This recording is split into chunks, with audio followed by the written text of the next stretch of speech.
Hey there, welcome. Well, if you're new to the channel, my name is Simon, and today we're going to be having a look at the Home Assistant Green, the super easy way to start with Home Assistant.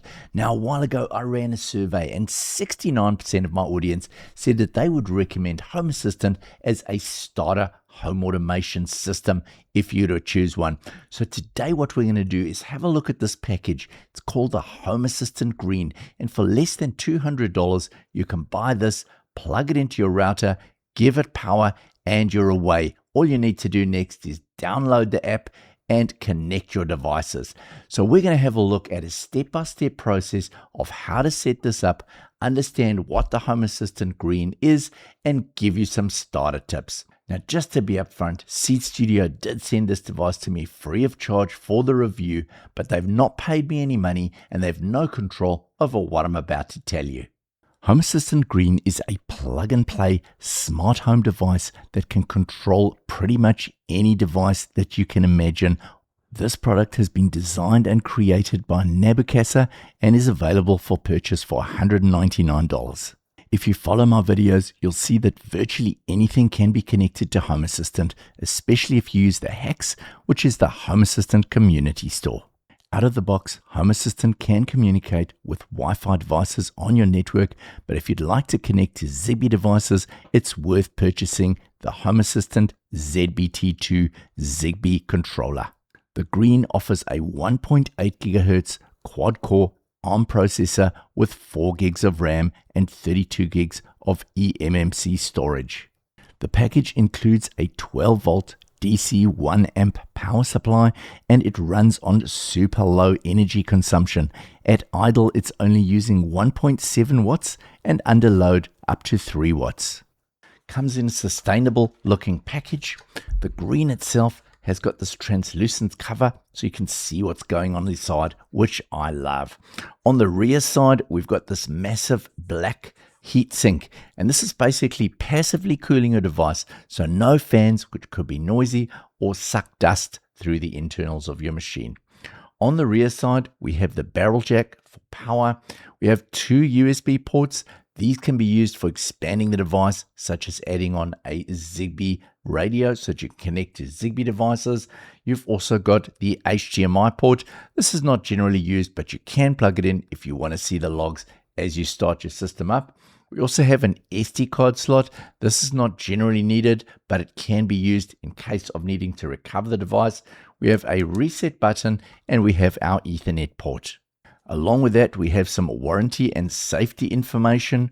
We have a quick start guide, a nice sticker from Home Assistant team.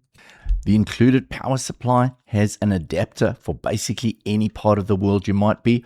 I'm going to be putting the New Zealand, Australia version on, and then we also have our Ethernet cable.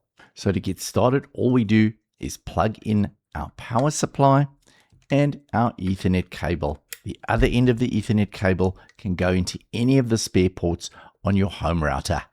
Once you plug it in, you'll see that there are 3 LEDs, and if they're flashing like you can see here, you know that it's up and running.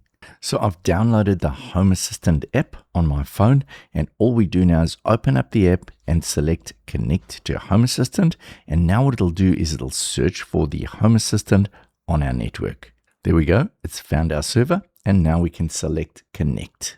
So now that it's connected, we have 3 options. We can either create a brand new smart home, or we can select a backed up Home Assistant that we had already saved previously. So we're starting from fresh, so we're going to select Create My Smart Home. Now what you need to do is go through, create a name, username, password, and confirm it. Now it'll ask you to search for your home address. It's giving us a couple of options here. We'll select one of them, press next. Now it's asking whether you want to share your analytics with Home Assistant. Now this is completely optional. Home Assistant will never take your data unless you allow them to me. For me, I'm quite happy for Home Assistant to use my data. So I'm going to select next. Now you'll see it's already found a whole lot of my devices over here. And now we're going to press finish. Next, it asked us what we want to name this device. I'm going to call it Simon's Android. Now, as a default, you'll only be able to access your Home Assistant when you're on your local network. However, if you decide to, you can either use the Nabucasa service from Home Assistant to access it remotely, or there are some other methods that you can use. I'll leave a link in the description below to one that I've used. Now, once again, it's giving us the option, do we want to share our location? I'm happy to share my location with Home Assistant.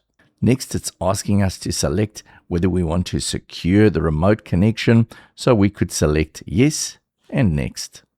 Now it's going to ask about our local network. So this is my local Wi-Fi.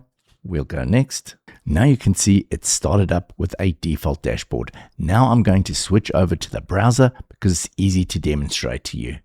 Now, in order to access Home Assistant within your browser, you can either type the words Home Assistant :8123, or you can use the IP address of your Home Assistant if the words don't work. I found this by going along to the admin page of my router, finding local devices, and checking for Home Assistant. Once you've reached this page, I'll explain to you the basic June 2026 layout for Home Assistant. So on the left-hand side, we have some options. Overview is giving us the default dashboard that Home Assistant has created. The map will show where your Android phone is at the moment. I'm not going to show this because I don't want to give away my location. Next, we've got energy monitoring. So if you were to connect energy monitoring sensors, you could see the Home Assistant energy monitoring page. Next, we have activity. This is a list of all the things that have been happening in Home Assistant over a selected period. The history page allows us to select a certain time frame and a target. For example, here I'm looking at the Android battery level, and as you can see, it's showing as the battery is declining. We also have our media page. This is where you can see things like cameras and other video feeds. Finally, we have the to-do list. This is basically a little item where you can add yourself to-dos and then take them off against a list. Down the bottom side, we have settings, and we'll go through more of these at a later stage. We also have notifications if Home Assistant sends you any messages, and then we have our user details. So over here, we can see our language preferences, the theme. I've selected the dark theme now, which is a lot nicer for me. We can also select our localization settings, time, date, and number formats, as well as our browser settings. We also have a security page. These are access things that we will use later. So having a look at our overview page, we can see that Home Assistant has created some basic areas for us. There are currently no areas or no devices within these areas. If we select devices, you'll see that Home Assistant has already automatically populated some devices. It's populated these WLED strips that I have, and you'll see if you click on one of those, you can control the brightness as well as the color of that light. It also gives us a default weather forecast. It's pulling that in based on the area that you're in. And you'll see over here that it also has imported my Weem Ultra, which is a audio streaming device. On the right hand side over here, you'll see that it also gives us a list of devices that it has populated.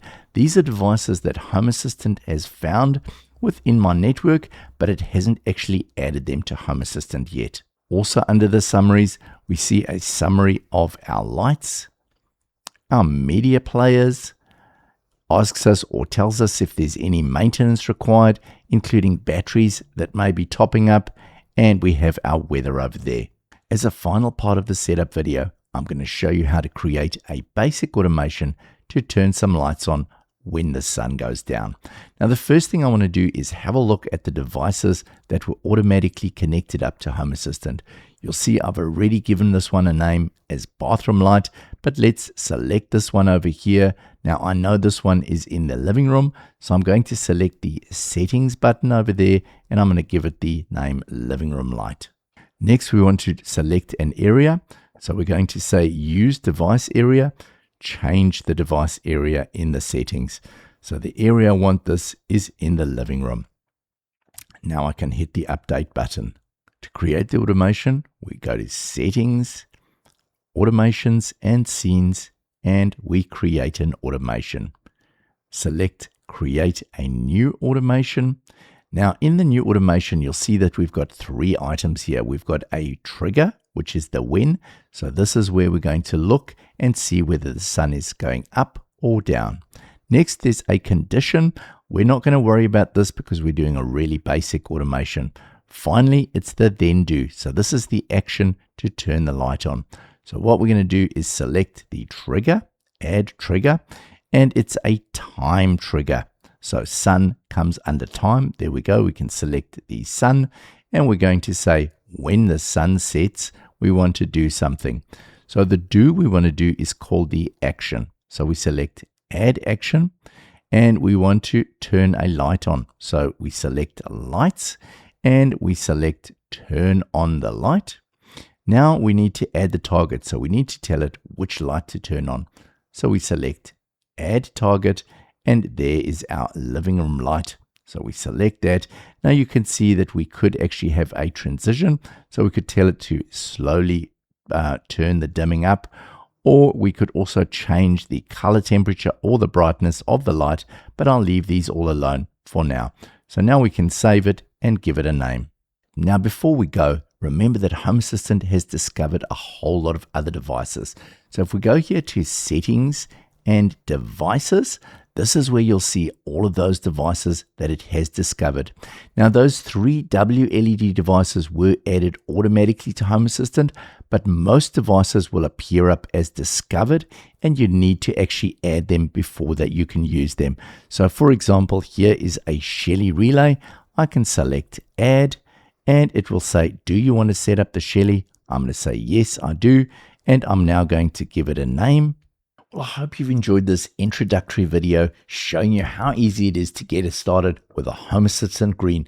There's no more having to flash SD cards and play around with Raspberry Pis. I'm offering a whole lot of tutorials on this channel over time so you can follow me and grow as you learn about Home Assistant. Just to give you an idea, I had no technical experience when I started with this, and 5 years later, I'm absolutely loving it. There are lots of people out there to give you help.